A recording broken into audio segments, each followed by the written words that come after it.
এগুলো হচ্ছে লইট্টা শুটকি। তো একটা রেসিপি করব, তো আমি কাউকে দেখানো বা শেখানো না, এটা আমি কীভাবে লইট্টা শুটকিটা রান্না করি সেটি আপনাদের সঙ্গে শেয়ার করব। তো আসসালামু আলাইকুম, কেমন আছেন সবাই? আশা রাখছি আলহামদুলিল্লাহ অনেক ভালো আছেন আপনারা। তো আমি লইট্টাটা শুটকিটাকে এটাকে সুন্দর করে পরিষ্কার করে এই সাইজটা করে নিয়েছি। এখন এটা আমি আমার কেন জানি মনে হয় যে আমি হলুদ লবণ দিয়ে এটাকে সিদ্ধ দিব, একটু ভেজে, আগে একটু ভেজে নেব, তারপর সিদ্ধ দেবো, তারপর ময়লাটা একদম এই পরিষ্কার হয়ে গেলে আমি ধুয়ে তারপর আমি দেখাচ্ছি কীভাবে আমি লইট্টাটা রান্না করি। দেখতে থাকুন। লইট্টা শুটকির জন্য নিয়েছি পেঁয়াজ, এখানে আছে শুকনো মরিচ, রসুন, এখানে আছে কাঁচা মরিচ, লাল সবুজ মিক্স, এখানে আছে এই রসুনটা বেশি, আমি অল্প একটু আদা দিব, অবশ্য রসুন আদা না দিলে হয়। তারপর আমি একটু দেবো হলুদ গুঁড়া, জিরা গুঁড়া, ধনিয়া গুঁড়া, লবণ, এর সাথে লাস্টে একটু ধনিয়া পাতা দিয়ে দিব।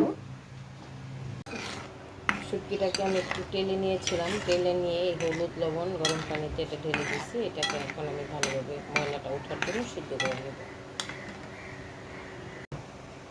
হলুদের পানিটা একদম কালো কালো হয়ে গেছে, দেখুন কী পরিমাণ ময়লা উঠতেছে। আমার অনেকটা সিদ্ধ করা শেষ, আমি এখন নামিয়ে ফেলবো, তারপর পরিষ্কার করে নেব। শুটকিগুলোকে দেখুন কীভাবে পরিষ্কার করছি, একদম লেবু দিয়ে। তারপর একটা টিপস, শুটকি দেওয়ার সময় যদি লেবু দিয়ে লাস্ট ফিনিশিংটা নেন, তাহলে শুটকির যে একটা গন্ধ থাকে সেটা একদম থাকে না, একদম ফ্রেশ হয়ে যায়। এই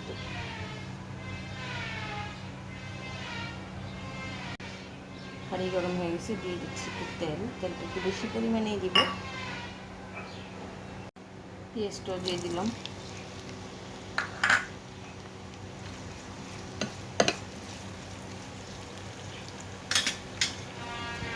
তো পেঁয়াজটা হয়ে গেছে, আমি এটাকে আর লাল লাল করবো না, এই পরিমাণে লাল লাল রাখবো। তো এখানে দিয়ে দিচ্ছি একটু বেশি রসুন আর একটু অল্প অল্প একটু আদা, একটু নেড়ে চেড়ে নিই। আদাটাকে একটু নেড়ে চেড়ে নিলে আদার যে একটা স্মেল থাকে এটা বের হয়ে যায়। একটু নেড়ে চেড়ে নিচ্ছি। তারপর দিয়ে দিব হলুদ, মরিচ, ধনিয়া গুঁড়া, জিরা গুঁড়া একটু দিয়ে দিচ্ছি এখানে। এখন আমি মশলাটাকে ভালোভাবে কষাবো। মশলাটা কষানো শেষ, উপরে তেল বেশি গেছে, তো দেখুন। এখন আমি একটু শুটকিটা দিয়ে দিব। শুটকিটা দিয়েও আমি আরও 5 মিনিট এটাকে ভালোভাবে কষিয়ে নিব পানি দিয়ে।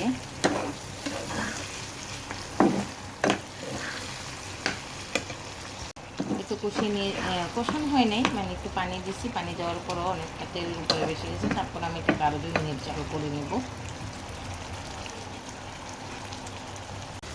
দিয়ে দিচ্ছি একটু লেবুর রস।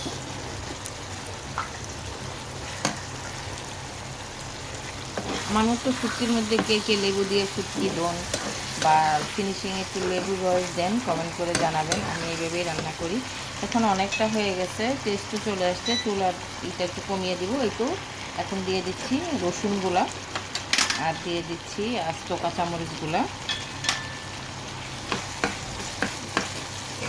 শুটকির এইটাই একটা, এই যে কাঁচা রসুনটা, এটা হলো আসল টেস্ট বাড়িয়ে দেয়, দেখতেও খুব লোভনীয় লাগে। দেখুন কতটা সুন্দর লাগতেছে, মাশাআল্লাহ।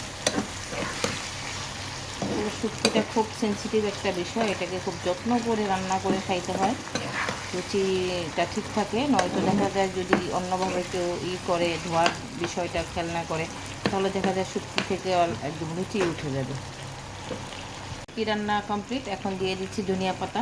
আমি ধনিয়া পাতা দিই, হয়তো কারো পছন্দ না ধনিয়া পাতা দেওয়া, বা কেউ দেয় না, কিন্তু আমি দিই, আমার কাছে ভালো লাগে, খেতেও ভালো লাগে, আমার দেখতেও ভালো লাগে। আমার দেখাটা হলো সবচেয়ে বড় বিষয়। অনেকে শুটকির গন্ধটা বা স্মেলটা নিতে ভালোবাসে, আমার অতটা ভালো লাগে না, তাই আমি সব কিছু দিয়েই রান্না করি। তো এই রান্নাটা আমার কমপ্লিট, এখন আমি সার্ভ করবো। দেখুন মাশাআল্লাহ কতটা সুন্দর হয়েছে, বাসায় এইভাবে বানাবেন।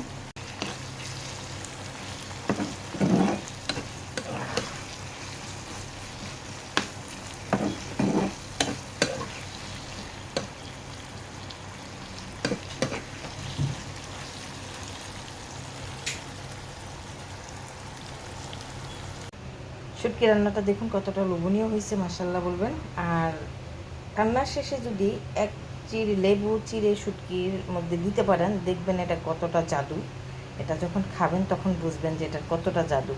তো দেখবেন, চেষ্টা করে রান্না করার সময় এটা দিবেন, ভালো লাগবে। আর রেসিপিটা যদি ভালো লাগে তাহলে অবশ্যই একটা কমেন্ট করবেন, লাইক করবেন, শেয়ার করে দিবেন, টাইমলাইনে রেখে দিবেন। তো সবাই সুস্থ থাকবেন, ভালো থাকবেন, দোয়া করবেন। আল্লাহ হাফেজ, আসসালামু আলাইকুম।